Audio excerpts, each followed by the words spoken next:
So we're hitting the top of the hour currently. So we'll kick off the webinar, which is what is the best metric for your contact center, which I think is a fascinating subject to look at, and one that I think is proving very popular. Just like to introduce you to our panelists. I'm Jonty Pearce. I'm the editor of Call Center Helper and your host this lunchtime, and delighted to be joined by two regulars. Welcome to Martin Hill-Wilson from Brain Food Consulting. Hello, everybody. Martin, always a popular favourite on our program, so welcome back, Martin. And you're going to be looking at a range of different metrics that yes. could be established, and also establishing, if there is a best metric, what it could be, or even whether we should be focused on one. Well, we're going to have a bit of crowdsourcing. We're going to wait to the end of the webinar and let the audience vote whether or not we think there is one at the end of the day. But we're going to certainly provide all the ones that are potential candidates. Yeah. So that's a good idea. Let's have a vote at the end. And Jonathan, you're going to be presenting some new experimental metrics that you've been doing from actually a real-time analysis or an analysis of information fed in from the contact center. Yeah, exactly right. So good afternoon, everyone.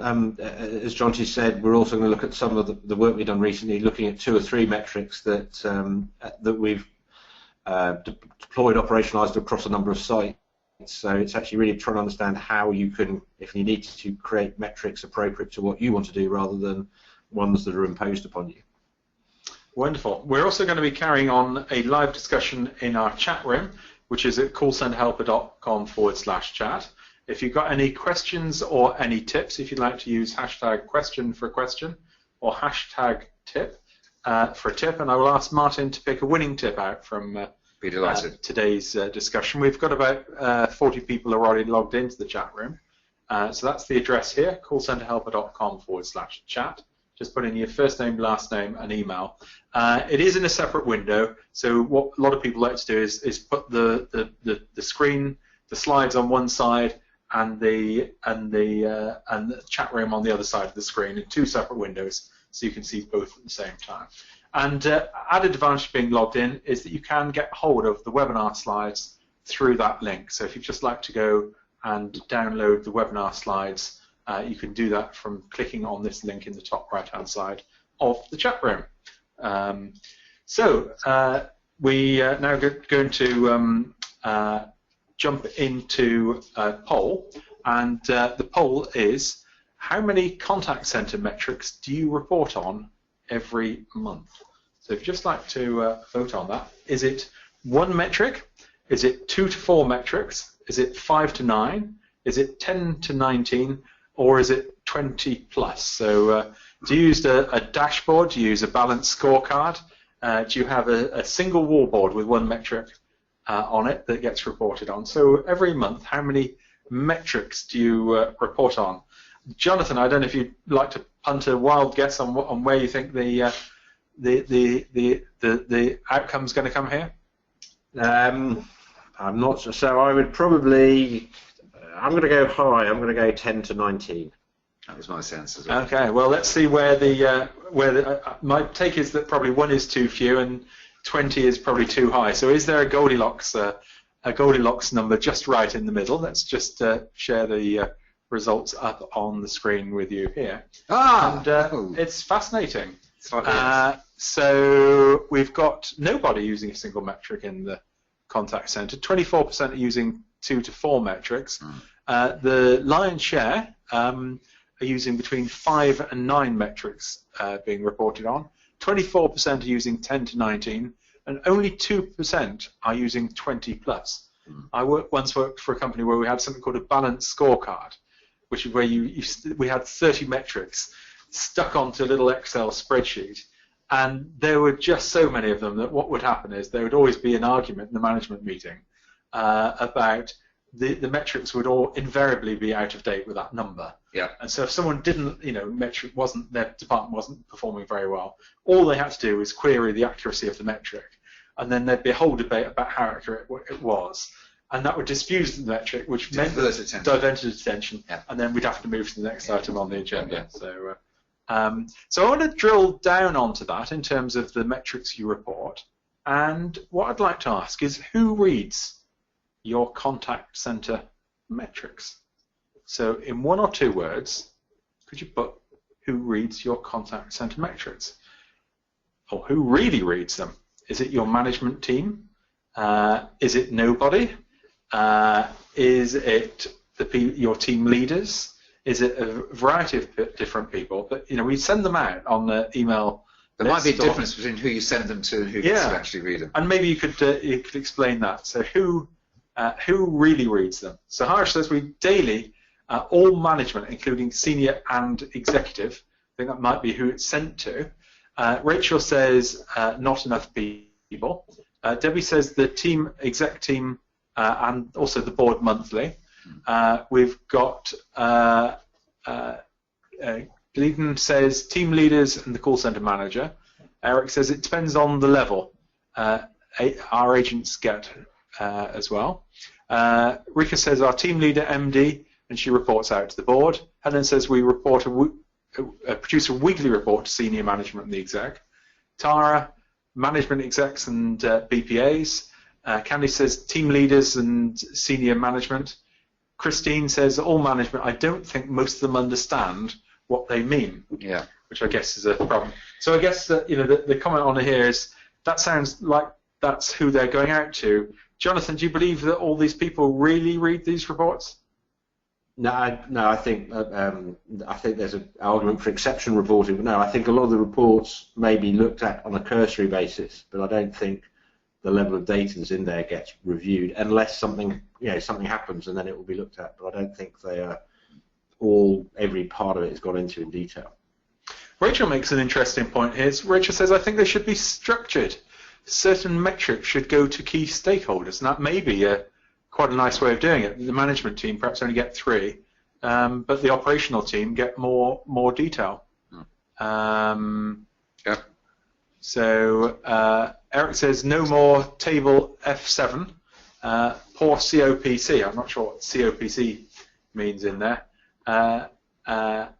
Raphael says ours are sent to management. So there's a bit of range of who reports are going to there, and I know lots of contact spend a lot of time producing those. So it might be worth, as a sort of first idea, to have a think about how we present the information and possibly who to. I'll tell you what I would like to hear, by the way, just in the chat room, how much of that is manually produced and how much is automated coming out of the systems? That's probably another way of describing what generation they're from. Yeah, and also an interesting question from Raphael, who says, how often should management reports be produced? Would be interesting. I think if you're sending daily to the exec team, that may be a little too much. Okay, well, let's hand the baton across to Martin Hill-Wilson. And Martin, you take us through your first of your ideas of what could be the best metric for the contact center. Right, so thank you very much. Welcome, everybody. Let's just spend a little bit of time getting our head around of some of the broader aspects of metrics and trying to manage by the numbers and the feedback loops.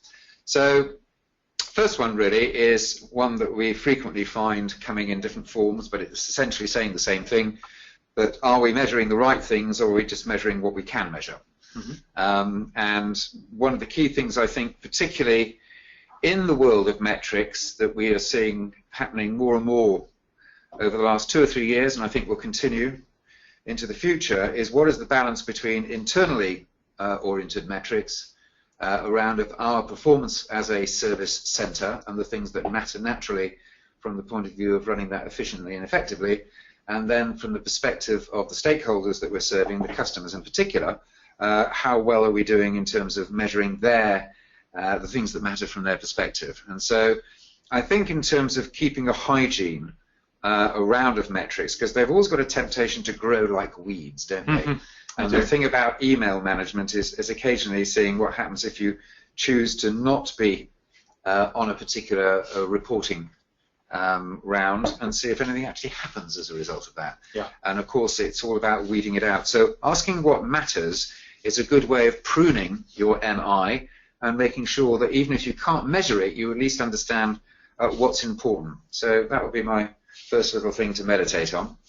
Picking up on that, then again, what your focus is. I'm a well-known advocate of the outside-in perspective of life, and I think what's interesting about that, of course, is that we're asking the question, what matters to the customer? What's the experience? What's the emotion? And I think that these are much, much tougher kind of things to get a grasp of than the things that we've done since the word go in call centres. Let's face it, if the ACD didn't spat out the stats on numbers, we wouldn't have had anything to measure. So we're quite comfortable dealing with volumetrics, I suppose is the best way, the quantitative stuff. But if you ask a customer what they think, and in fact say compare that with what you think a call was about, that's where it starts to become quite interesting. So, what's your focus? What's the balance? What do you take most notice of? And actually, there are other people in the mix as well. I mean, if we get into the general discussion on quality, then of course a lot of us are under compliance regime. So, what matters? What's your focus from the regulator's point of view? There is also what matters from the business's point of view. Again, I recall a conversation quite recently where talking about the collection of debt in a water industry context. Now, you can never turn people's water supplies off. However, you do need to collect that money back. So, again, what's your focus and how do you balance that focus across your different metrics? Now, if most of us have got 5 to 19, or was it, or whatever it was, that's 5 to 9. That's not too many. Yep. But nonetheless, the issue generally with MI is that if you really do believe there is one single killer metric and that is a proxy for everything, then you've done very well. And by the way, that's not a completely mad idea. If you know market research, one of the popular ideas in that, in fact, is that there is a thing called a killer question. And it's hard to discover, but if you can discover it, it suddenly unlocks a tremendous tranche of understanding about customer behavior. And so there is, I suppose, an argument that says, is there such a thing as a killer single metric, which could be a proxy for a whole bunch of other associated behaviors? But the trouble is that often we are just overwhelmed with information. And a simple way to describe this is to say, if you were weighing it up, what percentage have you got which exists as data, and what percentage have you got that exists as insight, in other words, something valuable to you? And certainly if, I don't know what the final result was, but Harsh said his process was a manual collation. If most of us are still doing a degree of manual, which is to say we're doing pivot tables, the trouble with all of that is, of course, somebody then asks you another question. You've got to go back to it again. You've got to read, try and compile it again. So often we're just stuck with the numbers, but trying to get to root cause and understand how things connect together isn't very easy. Yeah. That's what we mean really by the signal to noise ratio at the end of the day.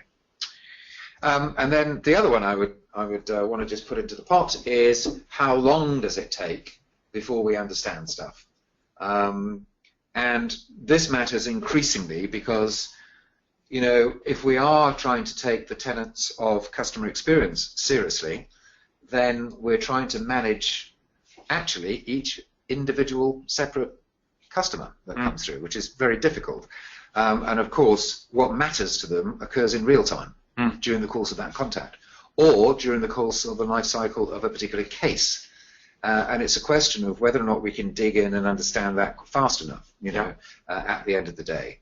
How long does it take us to discover more traditional things like, have we actually got the right mix of skills that have turned up for today's shift? That gets to be a difficult thing.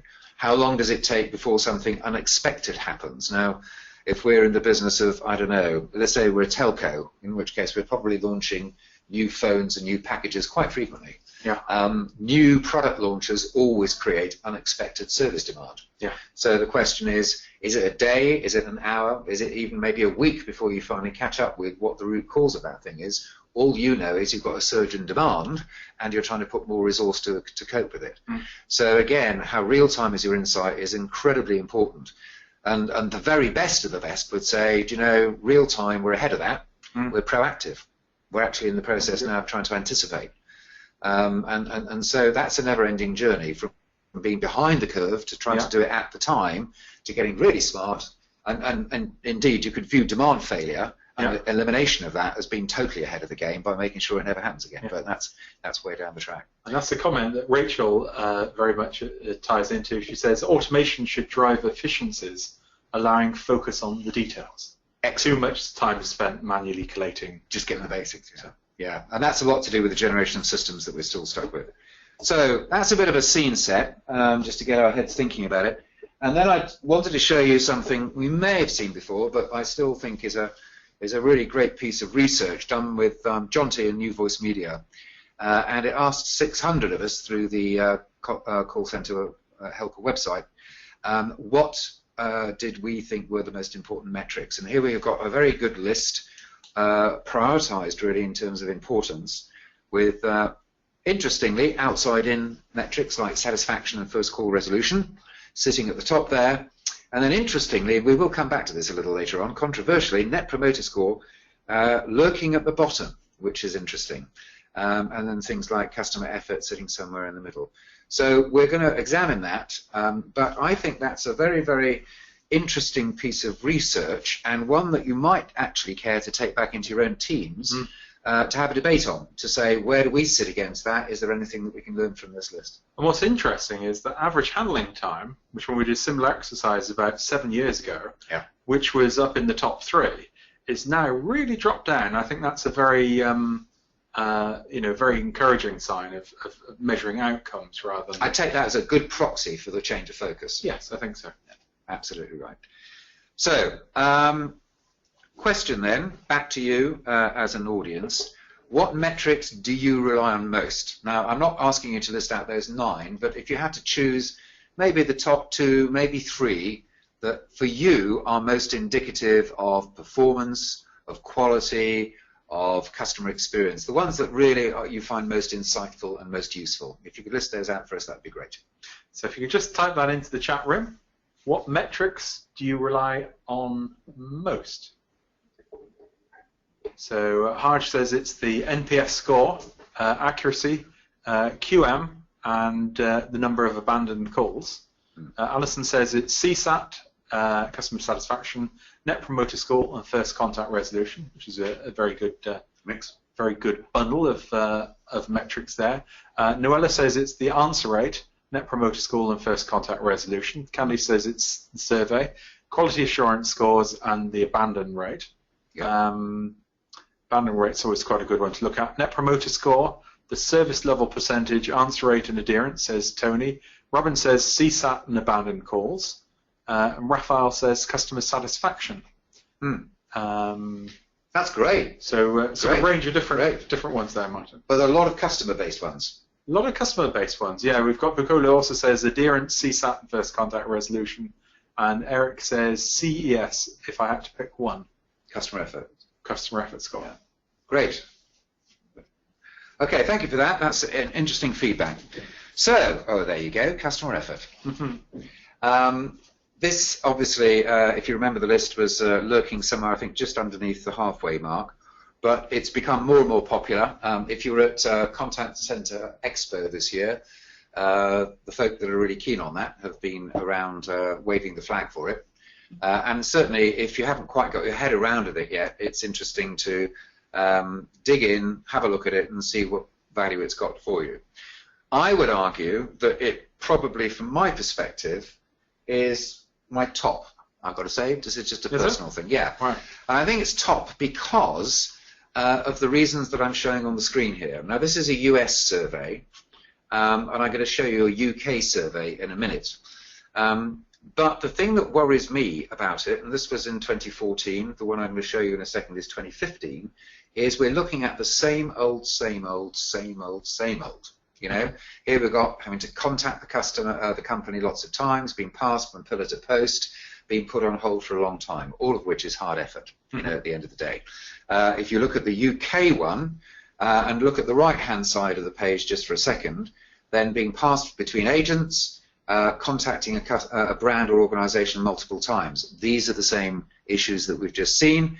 The positive aspect is on the left-hand side, which is getting my issue resolved quickly, you know, and a friendly, knowledgeable person. In other words, we've been smart enough to link your problem to somebody that can answer that if it's going to be a live engagement. Now, The issue there, under the general banner of effort, is all to do with how we've structured the service and how we recognize what matters and how we've simplified the whole process of dispensing that.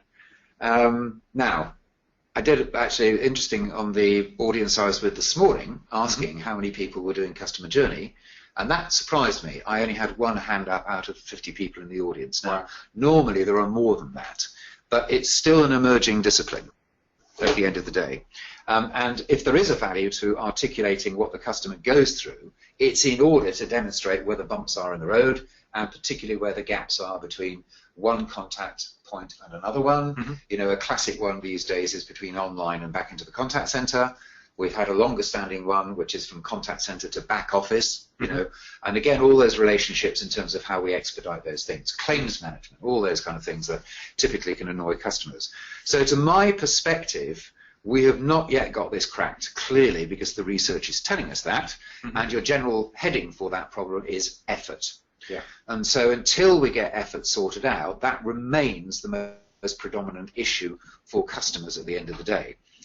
So go and research it. BT is a big use case in the UK, but essentially you're saying to people, how easy was it for you to do business with us relative to that particular task you tried to do with us? And you're collecting feedback from us. Now, actually, at the end of the day, I'm going to talk about this later, what's the real difference between effort and NPS and all the rest of it. Providing you get a sense from the customer about how good it was, and providing you're trying to find out if it wasn't good, why, so you can act on it, that's all that we're really looking at. But the lens of effort is excellent. And I would argue that since we've mainly built contact centers to suit our priorities as a low-cost delivery of service, then the customers, the vast majority of brands have still got a journey to go.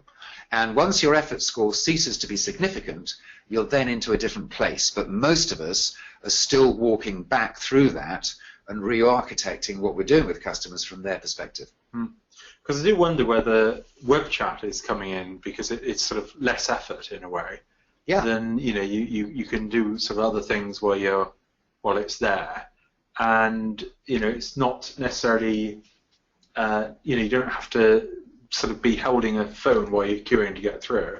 Well, I think yes, and I think obviously it's dealing with online, it's dealing with e-commerce, it's the natural affinity channel, the live help version for when you're online. Now, the degree to which chat is growing when it's in a service context, not sales, but in a service context, is testament to the online journeys, or the issues that sit there. And UX was born, user experience stuff was born, wasn't it, within online, particularly trying to simplify those journeys. And we're still, I think the number of people that still abandon shopping carts is extraordinarily 70s or 80%. Now, not everyone's going to buy, but some of that's the complexity and the irritation around that experience. So we've still got a way to go on that. That also is why I think first-time contact resolution is another way to deal with the same problem, which is to say, we really want to make sure those customers get what they want the first time around. The one thing I would say is that apart from asking them, did you get it, and did we sort it out for you, which is important, it is a notoriously difficult metric to measure accurately. We might touch on that later on with Jonathan in terms of if analytics gives any ability to track somebody over a period of time, and that's another way to calculate, first contact resolution. But I think it's fantastic to see that being literally, in the top 3. It's extremely important that we've got up to that level now of importance. Okay, now, what's this business about? When do I do effort and when do I do NPS? Because I suspect that if we are doing an outside-in metric, most of us will have done it because NPS is popular in our organizations, and we've probably inherited that as being a corporate benchmark or corporate score. And I must say, to sing the praises of NPS, it has been one of the most powerful outside-in metrics, and gloriously sold at strategic level to a CEO or a board level. It has cascaded down, which means that we've linked everybody up to a single perspective, which is excellent. We've also got to the point of being able to do league tables, both by industry and geography, and all of that kind of good stuff. So at face value, it's a very, very powerful metric. But it's interesting, and I don't know whether or not any of you in the audience can shed light on it, is the fact that it was second to last. Anything that you're able to comment on? Is this an anomaly score that we ended up with, or is this a criticism that actually it's not quite as important? And it's interesting, for example, that customer effort is sitting somewhat higher up the list than that at the end of the day. Rumours I hear are that if it is just a number, that doesn't take us very far, but that's a more general point. You know, you can apply that to the quality score problem. You know, what does 93% pass mean? You know, give me some insights beyond that. And again, the use of metrics, it's useful to have a number because that gives you a sense of, is it fantastic or absolutely dreadful? But you need commentary to go with that to give indications of what the behavior or the process or the workflow, why isn't worked the way that we think it does. So we need to gather both of those. But I would say this in terms of a comment, and this is courtesy actually from Bruce Temkin. And I would say if you examine the title, Net Promoter Score, you're actually asking a customer, in terms of the process you go through, would you promote us to your friends and family? Yeah. What I would suggest is, how often do you actually hear that from people in terms of advocacy of a brand, talking about it and saying it's blooming marvellous?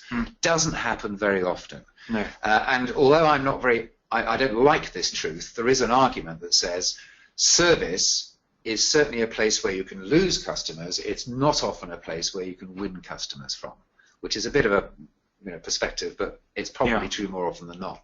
Now, in that sense, I don't really believe that it's appropriate to ask somebody, are you going to promote us as a result of having just had a conversation about a bill or have a conversation about solving a particular problem, all right? I don't think that's relevant. I think the business of promotion and my connection to you as a brand, which is really what it's about, is a strategic and an occasional thing. So if I'm onboarded, if I've renewed, if I've maybe recovered from a major crisis, like a complaint, at that point, I think it's quite appropriate saying, basically, at a level of relationship stickiness, are we all right? Are we cool? You know, are we still there? That's really what Net Promoter is designed to do. And as a result of that, you're hoping that they're going to go, yes, so much so, I'm prepared to tell the world about that. You know, that's the philosophy. But if you then said, how was that claims process that we went through? And actually I go, well, do you know what? Since you ask, it was really klutzy. I sent it as paper. I then did that. I had to do that again. You forgot this. I had to chase you and all the rest that go with it. That's really to do with the struggle to get a task done, which is much more appropriately effort. Yes. So I would say you do effort as your most frequent form of picking back the customer voice, and then you do NPS at a much more occasional basis to get the strategic sense of their loyalty to you. Yeah, and that would be my argument. Now, I don't know whether or not anybody's going to go, great, I'm going to now change that metric, because it takes a heck of a long time to get these things up and running. But it is worth thinking again about your intent in terms of really what you're trying to poll customers with. And I think the other challenge that people with Net Promoter Score find is that it refers to the whole company. How likely are you to refer the company? So it you know, for instance, if companies just put people's price up, you know, on a contract, what can I they suddenly, you know, it doesn't really relate to the service experience. So you can get where the service experience makes everything better, the price goes up, everyone's unhappy. It's so how do I influence that in the contact center? I mean, to be fair, the issue of am I accountable for that? Should I be scored against that? I think the trouble also exists with effort. You know, in the same sort of way. I think contact centers, in terms of their behaviour, cause less than 10% of the volume. You know, at the end of the day. So one of the things that we want to do is to think carefully about how do we have our advisors and team leaders oriented to the customer's agenda. But equally, we don't want to give them metrics that, quite frankly, stitch them up. And it's quite a subtle thing to get that balance correct at the end of the day. Right, so having talked about that, I hope that was a bit of food for thought. What I'd like to do now is to say, how else could effort be used if it's combined with a number of other scores and actually then turned into something really quite interesting, which will be a customer experience index. And I'd like Jonathan to talk us through that, given the work that he's doing with analytics. So Jonathan, when you're ready, over to you. Thank you very much, Martin. And it's picking up on some of the points you were saying earlier on. I think one thing that struck me just now is, you were saying, talking about the scores, the NPS scores or effort scores, and you referred it into the survey. So these are metrics that are derived from feedback that an organisation receives from its customers. What we've been looking at is I suppose looking at it from the other way around, saying actually, if you record your calls, which frankly nowadays nearly everyone does, you have all of your customer contacts held within the organisation. And so then the question we have is, can we start applying some analysis, analysing those calls basically, and creating some metrics that can show you some of the measures that you may have on an NPS type view of life or a customer effort view of life. And so you can see here we've been trying to create this composite index, this CX index. And what we have done is we take calls and we turn around and go, right, there are two major categories of behaviours that we're looking for, behaviours characteristics from the calls. There's this, dissatisfaction, so classic satisfaction, dissatisfaction measure, and then there's effort. And if I was to talk about those, dissatisfaction, this is going to be calls where people explicitly talking about, what's going on in the call, so there's a need to apologise, and proper apologies, I can only apologise, I must apologise, please accept our apologies. People formally complaining or talking about complaining.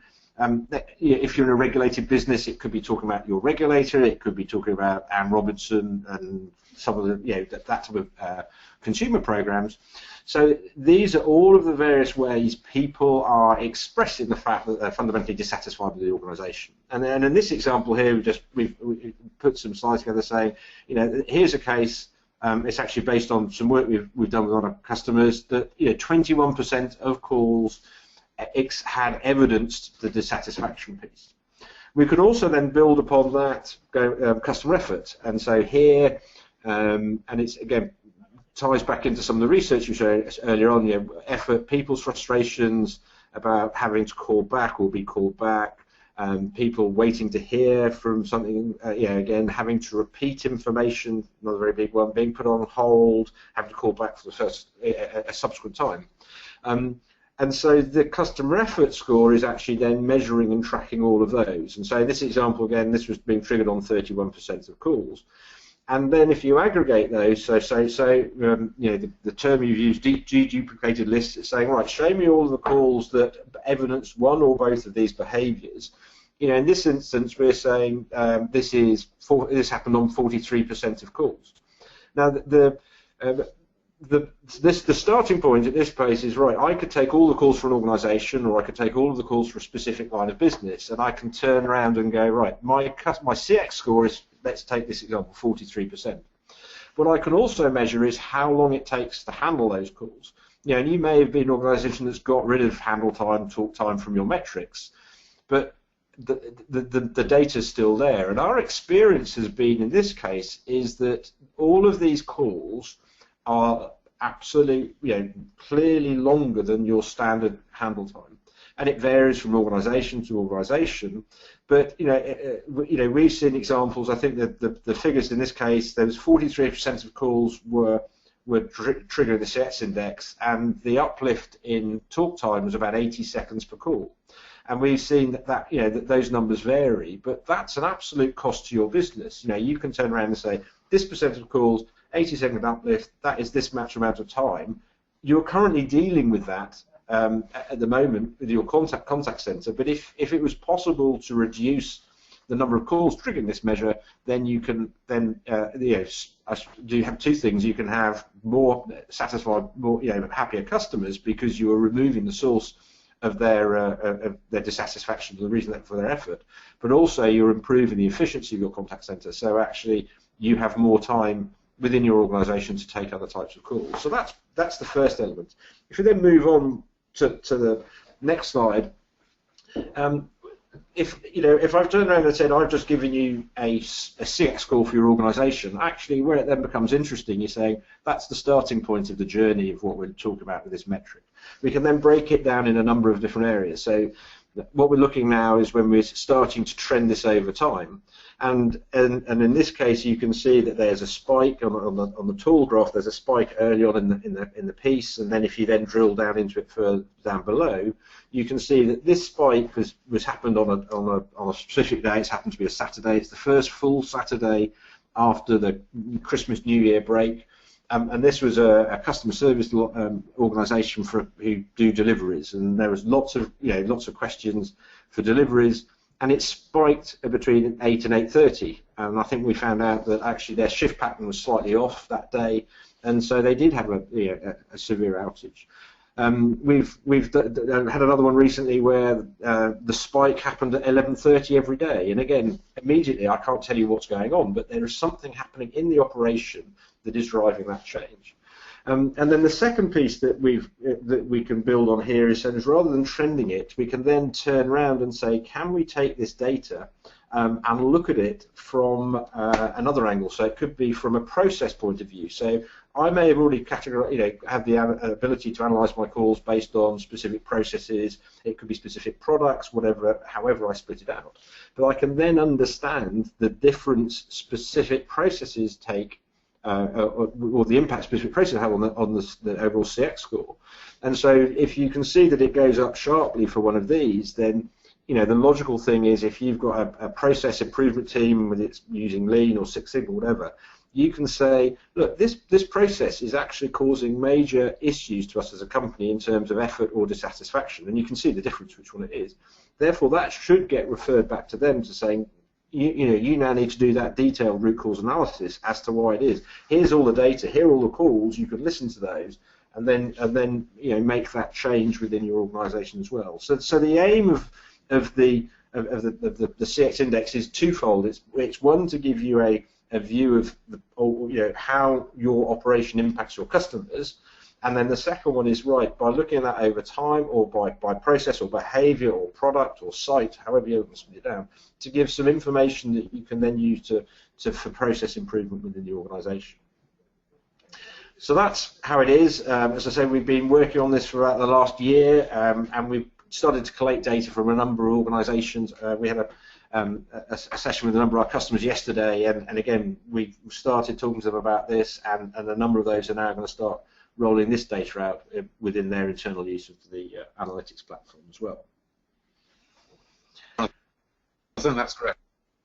Which brings us actually to a halfway point in terms of catching up with what's been cooking in the chat room, which I've been having a quick look at. So, Jonty, interesting stuff there. Okay, well, let's just jump across to the chat room and see what's been going across on that.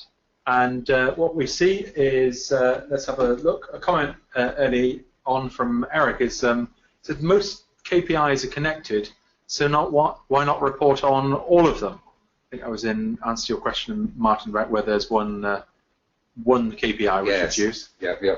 Interesting one also from Eric, who said, we recently reduced our target metrics to 3: customer effort, employee effort, which is one I particularly love, and contact rate.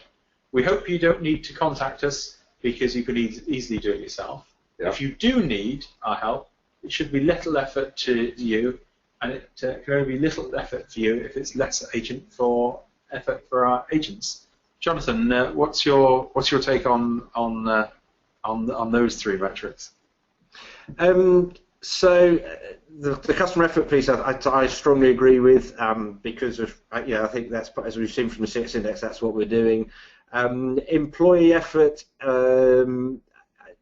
I think there's 2 elements to that, really, isn't it? There's the effort that they have to employ on the call or the interaction, and then it's making sure that if there is an action that has to be performed by the company, that the employee doesn't have to go through such a convoluted process that it's easier for them to not do it. Therefore, you have failure demand occurring. And then the contact rate, I think, is coming back down to this FCR piece. I think that's absolutely critical. Again, we see more and more of our customers have got many different initiatives going on, but I think nearly all of them are looking at repeat caller rates, and as Martin says, not only is it particularly hard to measure, everyone seems to have a different view. How many, is a repeat 2 calls in 7 days? Is it 2 calls in 4 days? Whatever. And there can be different parts of the business that have different measures. But I think those are all very good, valid valid metrics of what you're trying to do. And I say we see a lot of organisations doing that.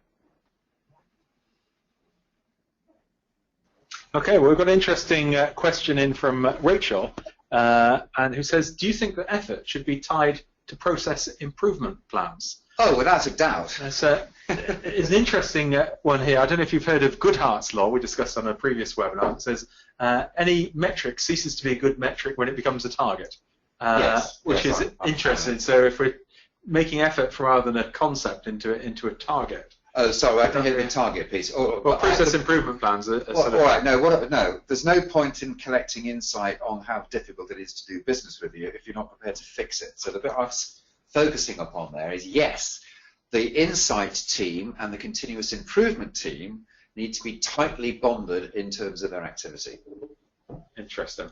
So Tara said, we have challenges tracking first contact resolution. Any best business practices that can be shared or recommended? Jonathan, do you have any take on this? We, I would say that the way we address this is, I think we've had a service given to us really by use of mobile phones. I think nowadays, if you look at a lot of contact centers, a lot of call recording platforms, the data they're capturing includes the calling ID. You know, traditionally people used to call from home or from offices, and from offices it was always hard to work out who the people are. Now, a lot of people, I think, experience we've seen is 70+% of calls coming into contact centers is coming off mobile phone networks. And so then you've got a unique identifier for calls, and so then it is possible to start doing some quite detailed analysis for FCR. You can see multiple calls coming in. And then I think if you overlay some analytics to that and overlay the reasons for the call, you can quite quickly come up with some very robust measures of how it works. So I think it is possible to do it. Some of it can be done, at one level can be done through some analysis from your telephony systems, but I think the more detailed work comes through when you go into the actual interactions themselves. I've got one. This is from Chris Geddes, who runs Microsoft support, or part of that empire. He runs peer-to-peer community, but consider that to be just a self-service resource. And so in order to find out whether or not the answer to the question was found in that resource, he has a tab at the end of it which says, having got this page and having read it, does that now mean you're not contacting me via the phone? Yes, no. And they vote on that. So he gets empirical feedback on that basis. So that's another way of looking at first-time resolution, because if you have done it, you've managed to solve it at that particular point. Albeit it might not have been first time, but maybe that's some of the things you can do online and said, have we managed to fix your problem first time? Yes, no. And that's one way to collect it, certainly. And of course the other way to collect it is to add that in as part of your post-interaction stuff. If that matters to you and you want an accurate sample, you might want to do that, because we might have solved your problem, or think we have, but in fact we haven't. We've just solved a part of it and it's not yet done. Yeah. So it's important to sample that. And I think Mike Allen, who does a lot of work on FCR, what he says is that if you're focusing on first contact resolution, you may actually be focusing on the wrong thing, particularly in terms of measurement. What you need to be focusing on is reducing repeat contacts. Now that's similar, but rather different. It's not about doing it all on the first call. No, it's reducing the numbers of time that people have to follow up. So it might be that two contacts is appropriate, but not 3, 4, 5, 6, 7, 8 or. Well, the other way to do it, of course, is you could ask advisors. One of my little soapboxes is we are pathetic at actually involving our advisors in feedback on the customer experience. So if you said to them, give me specific examples of inbound questions or scenarios where you were unable to supply the information there and then and had to refer them to do something else, go and talk to a colleague or anything like that, please take a note or let us know in this particular survey. And that's another way of tracking down the parts of the process that are still broken. Yeah, excellent. Right, a couple of quick more ones. Cindy says it's critical we measure the right metrics. The tendency is to measure everything, and that just results in analysis paralysis. Signal to noise ratio, appropriate. And also, real-time metrics are important to the operation. However, if you use one single metric, you need to be able to drill down into it to determine what is driving that metric. So if you're doing one metric, you're still likely to need more. And Rachel ties it up on a similar point. Cross-channel experience is very frustrating for our customers.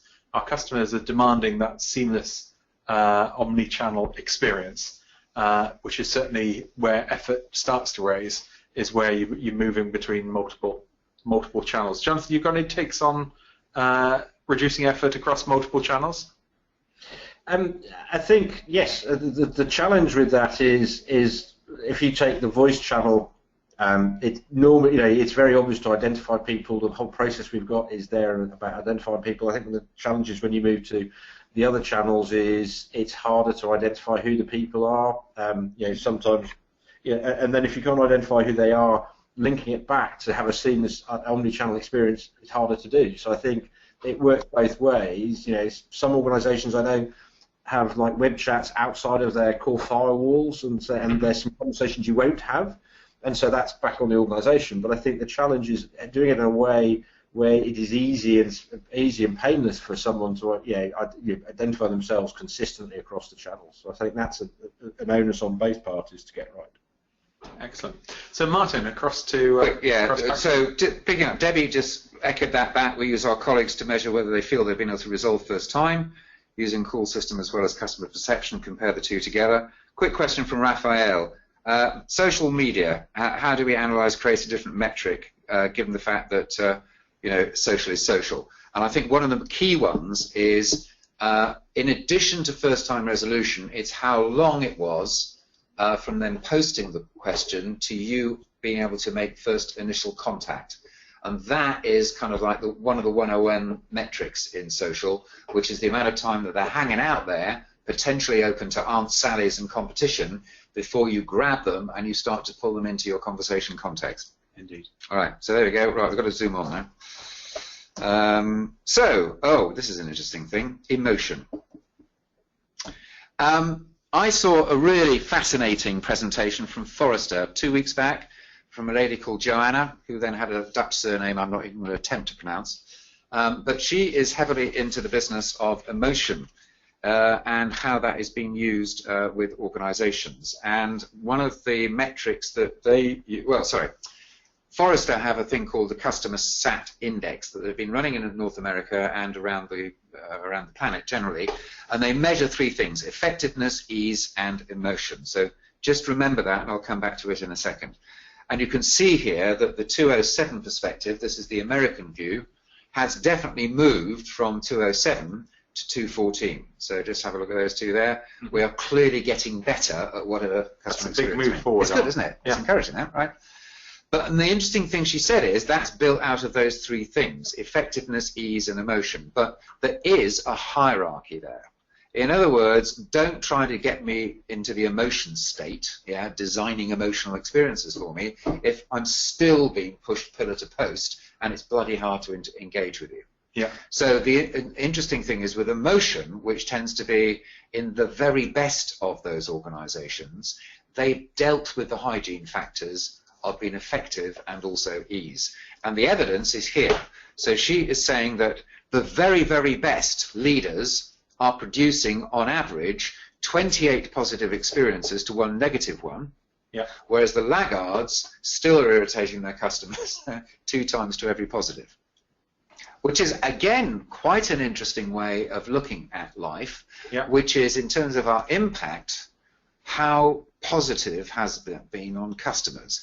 And in the world of CX design, which would argue that we are attempting to deliver positive experience. I mean, the ones that she talked about were, for example, hotels, where they're using scent as a way to stimulate us to have a certain experience at the end of the day. There's techniques that we know in the contact center, which is that the mind, we've heard this before, the memory tends to do outliers. So we remember beginning, middle, and exceptions. So the point about trying to always finish an individual call on a positive note, well, you can't be positive if the whole thing was bum, but trying to deliberately architect, what does that actually mean? So that's what gets embedded in memory and all the rest of the good stuff there. So emotion, I don't think has turned up on many people's dashboards. Actually, open question to the audience. Anybody yet measuring emotion in any form? You can have sentiment in there coming from social metrics. I know that you can do that from analytics as well, but is anybody more broadly targeting a certain emotional experience for people? Let's say, for example, complaints. Do we get them to a certain emotional state after a complaint? Are we measuring that? Interesting thing, and I think we're going to start to see more of that in the future. So it'd be fascinating to see if anyone is measuring any form of emotion, if they'd like to add that into the chat room. But certainly your CX colleagues will be starting to go to seminars on that topic, so it will be arriving at our touch point soon. Okay? Yeah. Right, very quickly, and I'm going to go through this fast because I think we're a bit challenged now, but work that we've been doing together on performance and quality, you know, the challenge. One of the slides that we go through is to describe the journey in terms of how we have traditionally and are now increasingly changing the way we measure quality. And I just thought the audience today might be interested. So the green column that we're looking at here is pretty much the default that all of us indulge in or have indulged in, which is to say that the framework is all about the assessment form. It's always about making sure that these things always matter or always done by the advisor. It's all about sticking to the script, resulting then in an assessment mindset that says it was either simply right or wrong, pass or fail, and that leads to very much a micromanagement culture of I'm right and you're wrong. You know what I mean? Now, most people doing the program would say that they're on the cusp of leaving that world and increasingly moving into a different one. And you'll notice at the top there that we've moved from inside out, which is typically, by the way, compliance. I mean, it's interesting, the UK has got 75% of us under some form of external regulation. And that's then amplified typically through compliance, and then we end up with a very predeterministic view of what quality means. But as things like our post-interaction surveys, analytics, voice of the customer grows stronger, and the work we're doing on customer journeys, we can take an outside-in perspective, and that becomes our source of data.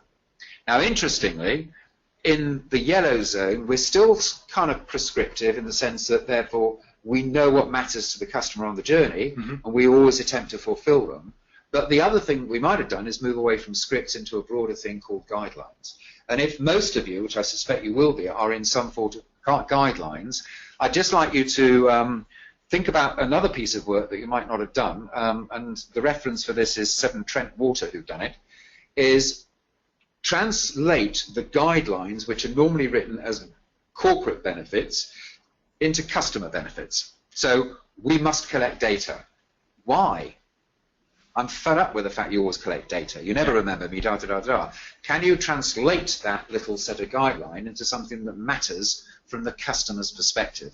And if you can do that, then when the advisor is using that to guide the conversation, they're experiencing that through the priorities of the customer or the business. It's transformative in the way that they communicate. Anyway, because you've got guidelines, you're into much more of a better, worse situation as opposed to an absolute one. You're also using feedback from the customer as part of the assessment. And that leads then into a much more collaborative, coaching-orientated environment, which I think actually picks up on some of the questions which were in earlier on. Yeah. And then your last column is very much visionary, and the only thing I would say is that probably nobody's there yet, but the key thing that's driving it there is in the middle, which is the conversation focus, is that we've got to a point where advisor and the business has actually empowered that person to take a view on what mattered in the moment to the customer. Yeah. So you might well know that particular customer journey, we normally do this, but because of that particular situation I picked up through empathy, I'm going to do something different. Yeah. And I don't get busted at the end of that, and I've been trained how to think about what matters to the customer, the regulator, and probably the business, and I'm so well damn trained, I am able to take that view, and the business will back me. Yeah, and very much of it in that moment, we've got Rachel who's saying that during the quality monitoring, it's a good time to pick up on the emotion, because that can be used to determine customer satisfaction if they're satisfied or dissatisfied. Bucola says they look at the tone of voice of the agent to try and determine some emotion. Great. Glennon has said the voice of the customer is a good exercise to get insight into emotion if you're sending out a survey.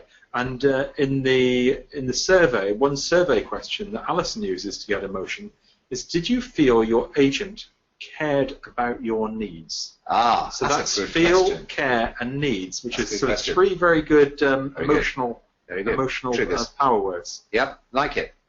Okay. And all of that would feed beautifully back into that model there. So there's a model. Hopefully that's useful. But that's a conversation about metrics with regard to the development and evolution in quality. If you're interested in that program, talk to us afterwards, incidentally, about it. That's still happening, the P&Q challenge. Compliance. Now, one of the interesting things about the quality scores is most people say we've got to stick with what we've got to do around compliance. But there is some great news hanging around the corner you might not have caught up with, and that is you can do it in an altogether smarter way.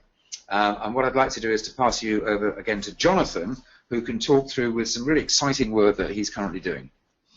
Thank you, Martin. So the case is, I think most, as you say, most organisations, the QA process, the quality monitoring process, ends up having to do a lot of work which is there for a compliance point of view.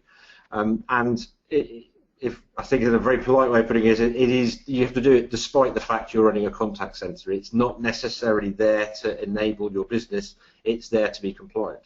And a lot of those activities, just as I say, take up time and effort that shouldn't be there. So what we're looking at is saying how can you separate that out so you can have a compliance mechanism running on 100% of calls that keeps the compliance department happy, and then you can then move off and carry on running quality for what you wanted to do, running the business for what you want to do. And we'll just quickly go through some work we've done recently, looking, this is an organisation that's financial services, so it's regulated in that way. And here we were trying to show them how it would be possible to take some areas where they have to be compliant, and you look at the statements that need to be said. And this is a dashboard view, so on the top part of the screen you can see it trending over time, so it starts off at around 10% and heads up to 47%. And then if you click on each of those points, you can then see what the compliance was at the time.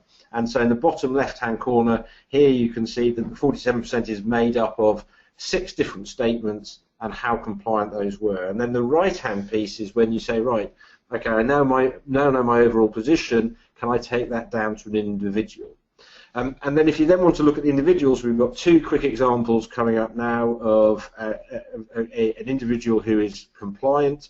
So here you can see someone who's driving up to 100% compliance because they are saying all of the statements. So here, any coaching you would do, if you felt you had to coach on the back of this, any coaching was saying, well done, you're doing the right thing, keep it going. And then if you then go to the next view, this is, you can see someone who, there are 2 particular areas where they're failing to perform. So in terms of a compliance point of view, any conversation you have with the regulator saying, we know that there's variance, here's the example of it. And from an individual behavioural point of view, I would need to coach this person on the 2 areas in which they are not performing. And then if you get those performing right, then they'll become a compliant advisor. And then the last view of this data is saying, right, that was all from a dashboard compliance point of view. This is then saying, I actually have got a QA function. This is how I would show the data to them. So, the key thing is I've got all the calls. I've analysed them. I can be using them from a CX point of view. I can be using them from a performance and coaching point of view. But then I can present the data to a quality assessor in their own way. So we've used a RAG status for here, and they can go in and work out who are the most at risk calls, go into them, analyse them, see if there was any breaches or anything they had to be concerned about, and then they can put in a recommendation action against it.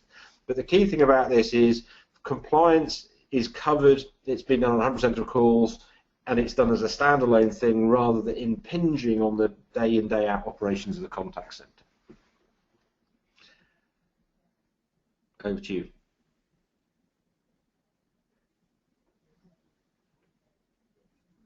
Hi, John T. You've not taken yourself off mute at the moment.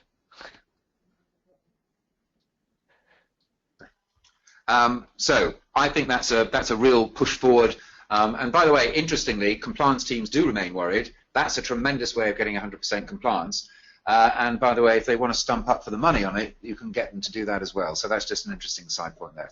Last area we're going to cover really very, very quickly is the business then of trying to produce this information in formats that are useful to us. And again, Jonathan's just going to run through a couple of them. The first one is an executive view based on metrics that we can derive from interactions within the contact center. Yeah, exactly right. And so this comes back to the key point. The data is in there. Is there a single metric? Possibly not. Different people need different. I think one of the chat room comments was not everyone needs everything all the time. This is a way of saying here is a high-level view of the metrics that are important to an executive. If there was something there they were troubled with, they probably wouldn't dig into it themselves. They would go off and say, why has that one gone up from 7.5% to 9.3%? And then they would go off and expect to reply. So this is a view of that data from an exec level. If you go to the next view dashboard we've created, this is taking it to the I suppose the other end of saying this is a team leader's dashboard based on real-time analytics. So this is the calls as once they've hit the company, they've passed to the agent's dealing with them, and they're being processed in real time, actually at the same time. So if you can see on this screenshot on the right-hand side, the team leader's looking at one of his advisors, and you can see that there's been some alerts on the calls. You can see going back to the point about emotion, the green and the red is a measure of emotion on the calls. You can see this is a call that started off fairly neutral and has gone negative. But again, this is a way of saying there are some issues that you may want to be aware of and be able to manage to in real time. So this is a real-time view of that data.